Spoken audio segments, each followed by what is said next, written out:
A point about Venezuela.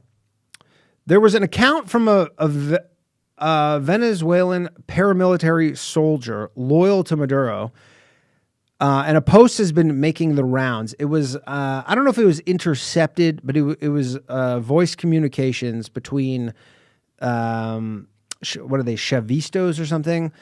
They're loyal to Maduro. They're like paramilitary, kind of like guerrillas, something like that. It's not 100% confirmed to be real.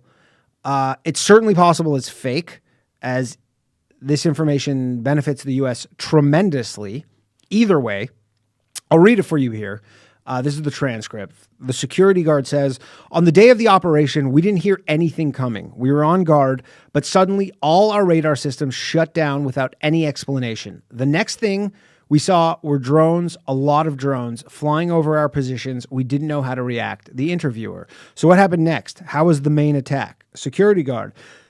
After those drones appeared, some helicopters arrived, but there were very few. I think barely 8 helicopters. From those helicopters, soldiers came down, but a very small number, maybe 20 men. But those men were technologically very advanced. They didn't look like anything we fought against before. Interviewer. And then the battle began? Yes, but it was a massacre. We were hundreds, but we had no chance. They were shooting with such precision and speed, it seemed like each soldier was firing 300 rounds per minute. We couldn't do anything. Interviewer, and your own weapons, didn't they help? No help at all, because it wasn't just the weapons. At one point, they launched something. I don't know how to describe it. It was like a very intense sound wave. Suddenly, I felt like my head was exploding from the inside. We all started bleeding from the nose. Some were vomiting blood. We fell to the ground, unable to move. Interviewer, and your comrades, did they manage to resist? No, not at all. Those 20 men, without a single casualty, killed hundreds of us. We had no way to compete with their technology, with their weapons. I swear I've never seen anything like it. We couldn't even stand up after that sonic weapon or whatever it was.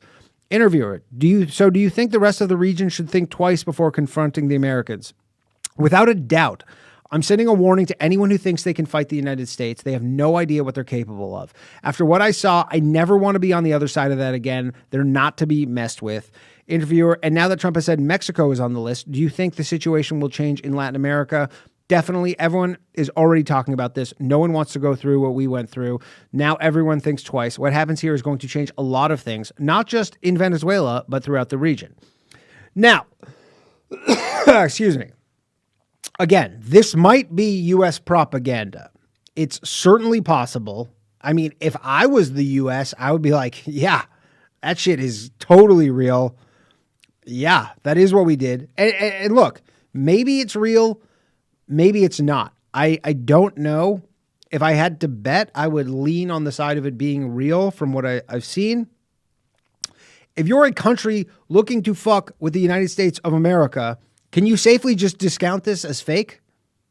Right? Can you just be like, no, that's bullshit? What if you're wrong? The U.S. has direct energy weapons that can make your fucking head start bleeding.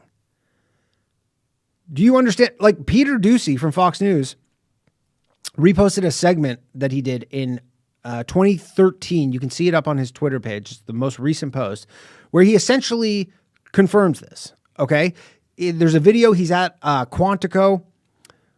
And he's basically saying they have this directed weapon or whatever that runs on some sort of like millimeter frequency or whatever the fuck it is. And he goes, when I'm standing right here, it was 50 degrees outside. He goes, when I'm standing on this spot and they fire this thing at me, my body gets insanely hot, right? And he's standing there and then all of a sudden he just jumps out of the way. Now, maybe this is Fox News propaganda from 2013. He was just acting.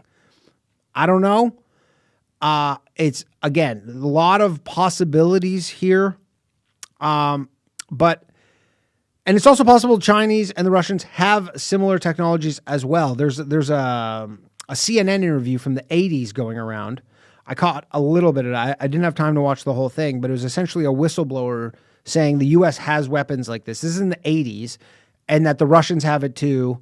There's no mention of the Chinese, but it's very possible that everybody has this shit where they can make your fucking heads bleed. Okay?